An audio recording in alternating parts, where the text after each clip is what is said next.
Hey everybody, it's Reed Moore with RMG Real Estate Network, and I am here with another legend agent, Nate Jabaay. Not only is he a legend agent, he's a dear friend of mine and has led inside of RMG for many, many years, and so proud to just be at this point in your career with you after selling $50 million worth of real estate.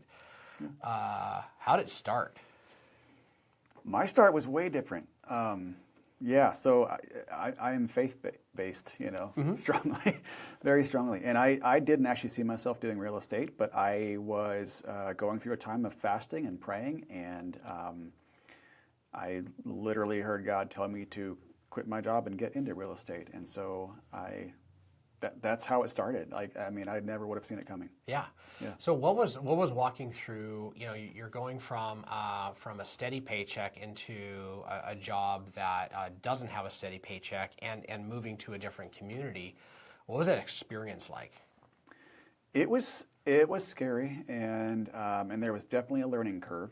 I learned a lot of lessons. Like financially, making sure I was prepared and things like that. It was scary. I didn't start off asking enough questions. Okay. That was something that I kind of had to just learn. But yeah.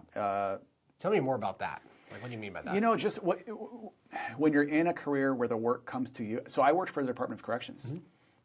The work came to me.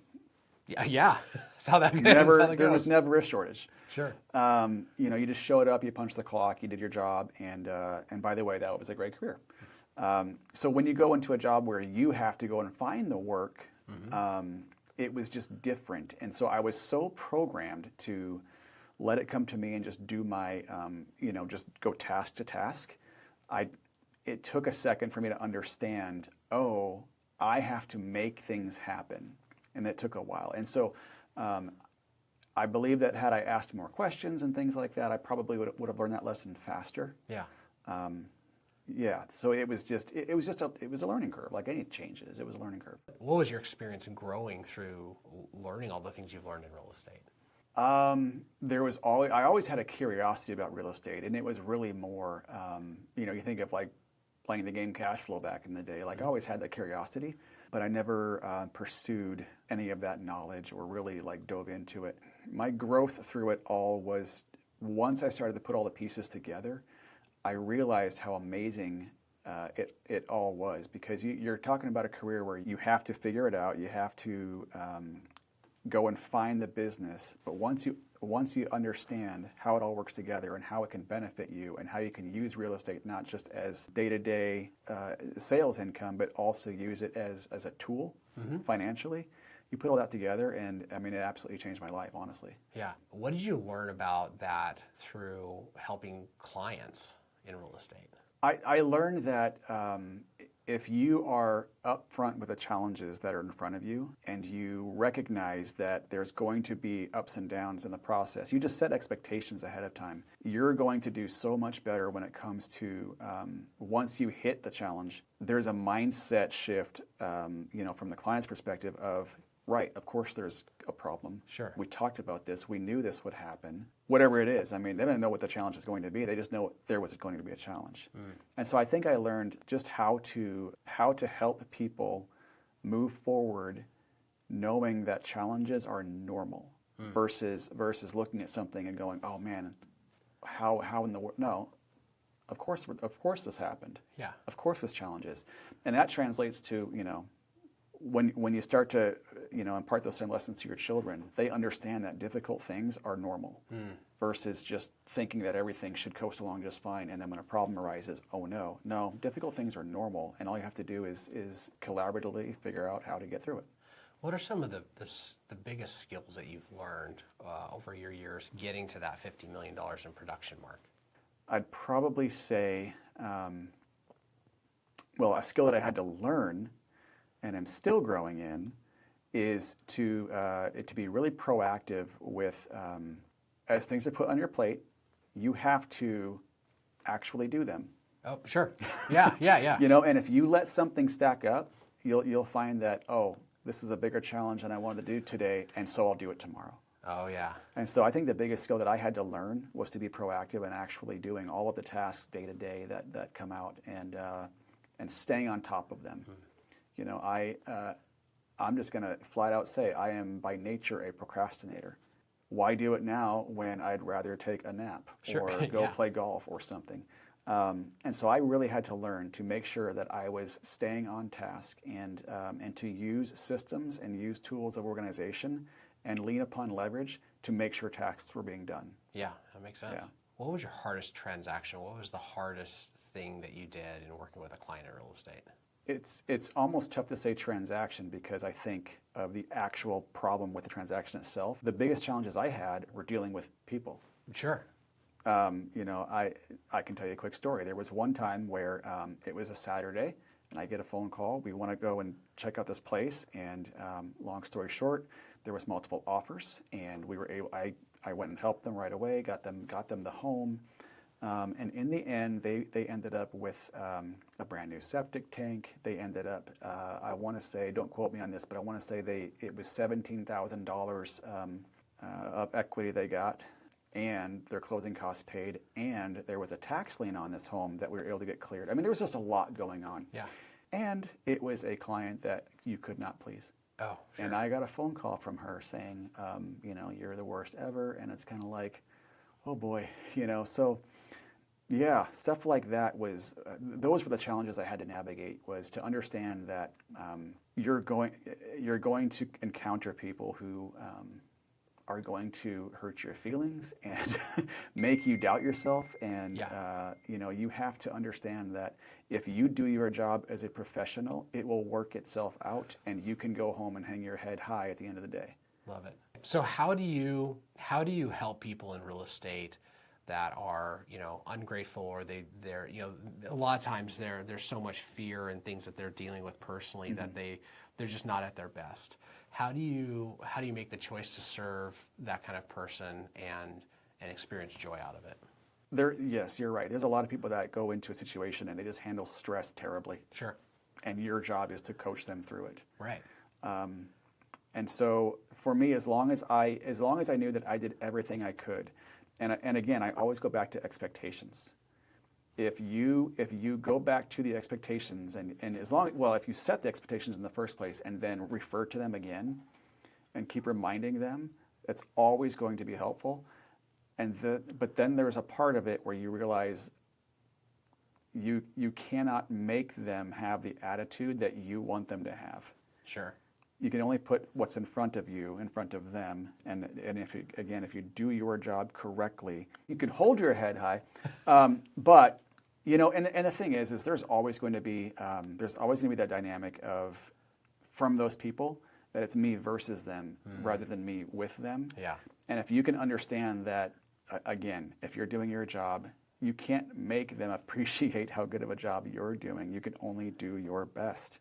So I think it's just coming to terms with that people are stressed out. They handle things differently than you.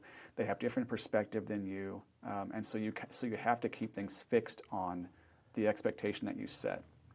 The more experience you get in real estate, and the more you start to talk to other people, the more you'll see that there's hardly anything that's ever happened that hasn't come around before. Sure. And it's just a matter of delivering that to the client.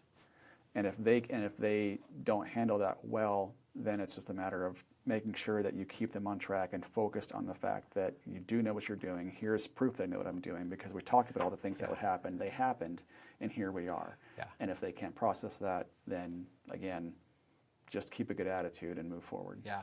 I can't tell you how many experiences I've had where that was the experience inside the transaction, and as soon as that stress was relieved, right, the friendship just grew and blossomed, right. and they were really appreciative, and there right. was a very strong change, right, yeah. in that. And it's funny, sometimes that kind of thing is in your own head. And yeah. you think that they're having an attitude or whatever, and then you get done, and they're the most grateful people ever, and you just kind of go, well, what just happened? And so it's funny how that can happen too. Yeah. But that's why it's so important just to do the best you possibly can and be prepared for every scenario. And talk about the scenarios ahead of time. Those expectations, I keep coming back to that, but they're so important. Yeah, absolutely. One of the things that happens when you've sold $50 million worth of real estate, which is just a massive number, hardly anybody in our industry in their entire career hits that number. You serve a lot of people. That's functionally what it means, right? What's been your favorite part of serving your clients over all these years? For me, it's just been, there's been so many times where clients are pleasantly surprised. And when you take them through something and there's these challenges that they assume are going to cost an arm and a leg, and maybe some of them do, but they don't understand that there's a way to get it done. So when you just kind of take someone by the hand and show them, here's how we're going to do this, here's how we'll tackle this challenge, and then it works out because you know what you're doing, it's really rewarding to me. There's been so many times where I've given a client pushback on the methods that they wanted to use, on how to price a home maybe, or how should we do this or do that. There's been so many times where I will let them know, hey, you hired me to give you professional advice, so my advice is this, and if you'd like to do it your way, we can try that. And I always tell them, I hope I'm wrong. Sure. Because I want them to win. Yeah. But sometimes the win is just doing it the right way and the professional way. And so when you get over that hump and you get them to the other side and they look back and they see all the help that you gave them and they see when you're right, it's very satisfying. Yeah. It's certainly a lot more satisfying than the times when you're wrong. Those happen. Yes, they do. But when you earn someone's trust like that, and you get them to the other side, and they're just kind of like, "Wow, I did not see that playing out like this," or "Thank you for sticking to your guns on this one." I hear that one a lot, maybe because I'm stubborn, but most of the time it ends up working out. Yeah.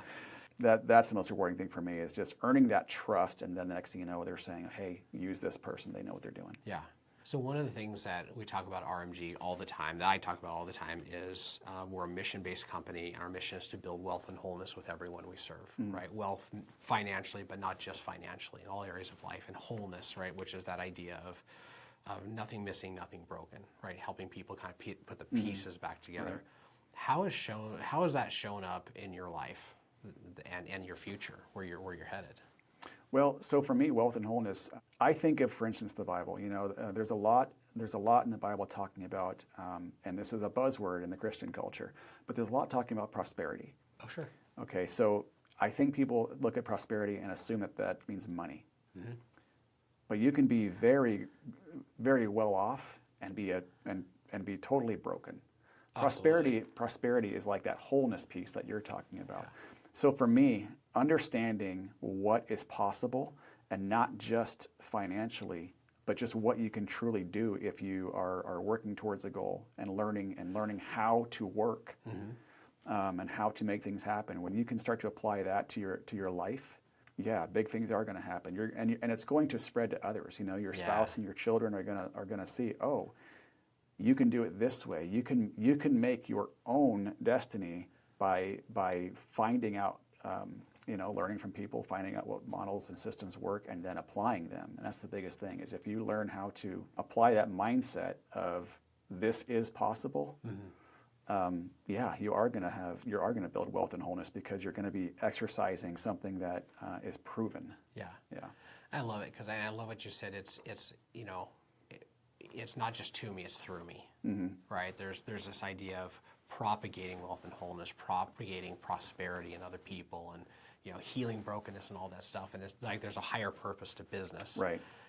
Which you have just lived out for so many years now, and it's so evident in the people that you lead, so evident in your clients, and I'm just super thankful and grateful to be in business with you, my friend. Right on. Love awesome. It. Yeah. Cool. Welcome to the Legend Agent Club. Thank you. Yeah.